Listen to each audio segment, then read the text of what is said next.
Once again, we are back on Boond Soch ttalk, train of thought, with a series of an episode with Dr. Sandhya Saharan, exclusively on ttalk Boond Soch. It's great insights and valuable insights to what we are getting for target audience. Ma'am, welcome back to this ttalk show. Thank you. Now, in fact, this is what ttalk platform is all about. We try and ensure the kind of right informations are given to our target audience. And when we talk in terms of the breast health, there are the various issues which are there, I think, which I'm sure with your presence can unfold and reveal lot many facts which are there. So we'll take, as far as breast health which is concerned, we'll take discussion on that. Great. Doctor, research have identified that different environmental factors, then lifestyle changes of the person, they are all responsible for breast cancer. So, doctor, what is your view on this? Yes, like breast cancer is one of the commonest cancers worldwide. Yes. And we are seeing a lot more incidents over the years. Now, there are many things. It's a multifactorial disease. First of all, hereditary does play a role in breast cancer. So, if there is a family history in the mother, or in the maternal grandmother, or even amongst aunts, so we have to be very careful. Then we start screening earlier. Now, you must have heard there is something called BRCA1 and BRCA2. These are BRCA, we call it BRCA1, BRCA2 antigens. So they are sometimes present when there is a breast cancer. So breast cancer, what we do is, we do screening. Those who have a family history, so we advise them it's better to do a BRCA1, BRCA2 screening so that you know what is your risk. And if it is there, then you are definitely at a risk for breast cancer. Secondly, environmental factors, nowadays we see it is a mammary gland. It is a reproductive, it is basically linked with reproduction in the sense there is a milk formation, feeding after the childbirth. And even otherwise, it is, the hormones, they work on the uterus, they work on the breast also. Estrogen, progesterone, these are the hormones which are basically responsible. And we have breast tissue, which is composed of glands, ducts, fibrous tissue, and fat. So there are multiple things in the breast. So we have to understand that the composition of each varies in each individual.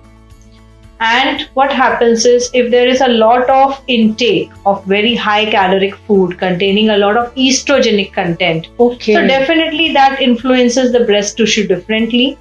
And eating a lot of sweets, junk food, and having more of calories contributes to obesity. So definitely, if there is fat deposition in the rest of the body, there will be fat deposition in the breast also. So that is one thing. And we see many girls, young girls, if there is some problem, in the functioning. Now, the breast tissue is something which it is an organ which has to function smoothly.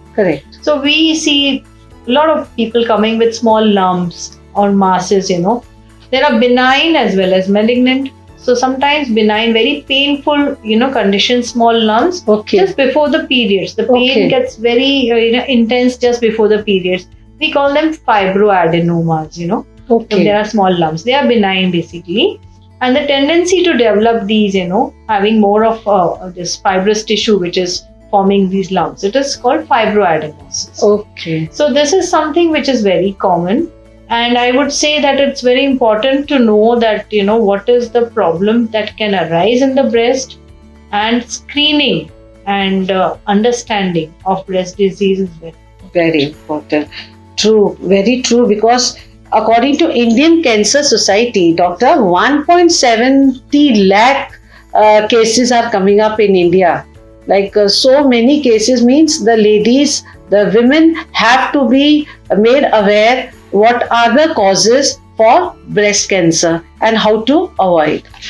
Cancer is something, which we say now there are a lot of mutations happening. Now, it is, I would say, in my own example, we don't have anybody with breast cancer in the family. But unfortunately, my sister is one of the first persons in our family who landed up with this problem. And it was detected on yearly screening. Okay. So sometimes there are certain mutations, which can happen. It can happen at any time. At any So these are like how the cells are changing.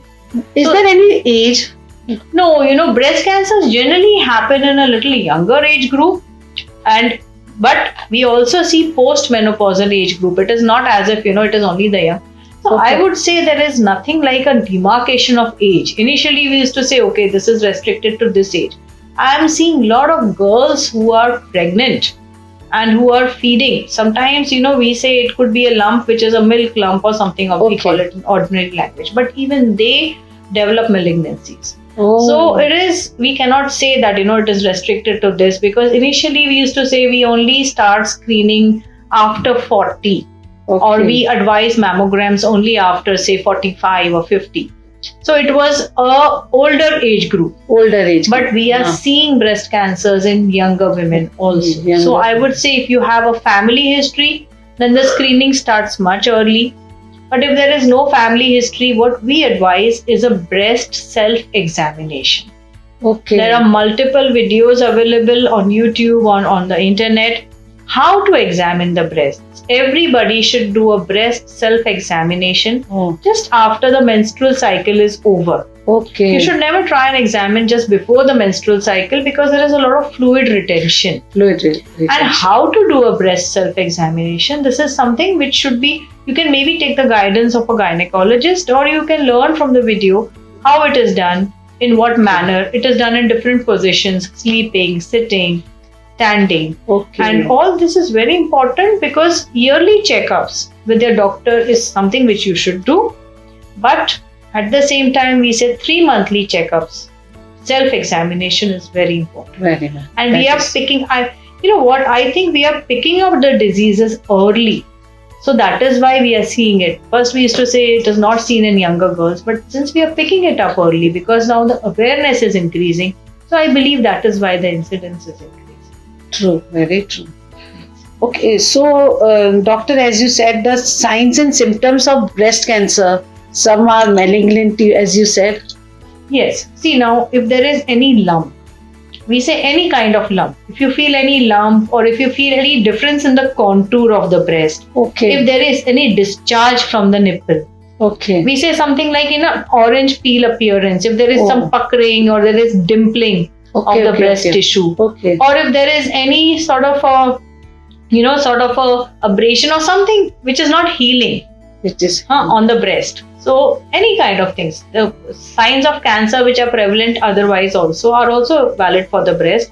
Any lump, whether it is painful or painless. Some people come and say, but doctor, I have a lump, but it is not paining. See, you have to be careful. Malignant lumps sometimes are not painful. So it is, you cannot ignore it. And some people say, no, but I've had this for a long time. So do not wait. See, it has to be removed. Yes. What we say mammographies, that is screening of the breast, there are two types. One is a sonomammography, which is done by sonography. One is X-ray mammography, where we do it with X-rays. These detect problems which are not felt by the hand. So breast cancers, if they are detected very early, they are completely treatable. This is one of the cancers which is completely treatable, and it has a very good life expectancy. So we should catch it early. So that is why, as you said earlier, self-examination is very important. And during that time only these signs and symptoms can be observed. Yes. See, if you notice any change, see, if you are going to do routine examinations, you yourself can make out that, today I am feeling something is different. Or I am feeling something different. Then you should immediately consult a gynecologist. Very important insights you have given, doctor. I think it was a valuable insights what given by Dr. Sandhya Saharan exclusively on this ttalk Boond Soch. I'm sure a lot of insights regarding the breast health, which I think the target audience have got the insights, and also lifestyle practice for better breast health. This is what ttalk platform is all about. We try and ensure, we try and give more and more insights relevant to particular practices which are there, so that the target audience have meaningful learning and it can be of help for them in their future. Dr. Sandhya Saharan, thanks a lot for sparing a valuable time and being on this ttalk show. And I think there is a comment box. You can write comments over there, and Dr. Sandhya Saharan will be, I'm sure, she'll be happily addressing those comments or the questions which are there. And till then, go to www.ttalk.net, subscribe and like the channel as much as you can. Catch up with Dr. Sandhya Saharan on the next show of T Talk Boond Soch. Till then, thank you very much. Thank you. Thanks a lot. Thank you, Thank sir. you very Thank much. you, sir.